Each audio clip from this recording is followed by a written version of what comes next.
মার্কিন president Donald Trump ভারতের উপর শুল্ক চাপানোর ঘোষণা দেওয়ার পর নয়াদিল্লির কূটনৈতিক আন্তর্জাতিক মহলে নতুন করে আলোচনায় এসেছে। যুদ্ধ থেকে পহেলগাঁও হামলা পর্যন্ত ইসরায়েল ভারতের পাশে দাঁড়িয়েছে।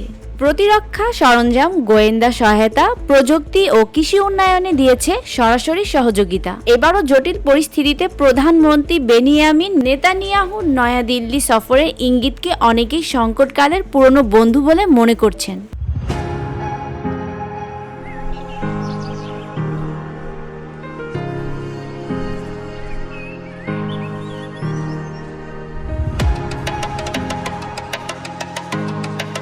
ভারতের অর্থনীতি চাপ সৃষ্টি করেছে মোদি সরকার। বিকল্প কৌশল হিসেবে ইসরায়েলের মতো নির্ভরযোগ্য দিক মনোযোগ বাড়াচ্ছে। ভারত আজ বহুমুখী বন্ধুত্বের সমীকরণে চলছে, যেখানে মার্কিন প্রভাব, পশ্চিম এশিয়ার অংশীদারিত্ব ও ঐতিহাসিক মিত্রতার মিশ্রণ স্পষ্ট।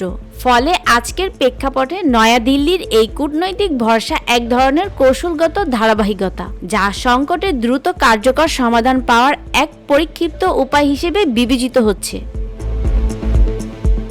VOD Bangla news desk.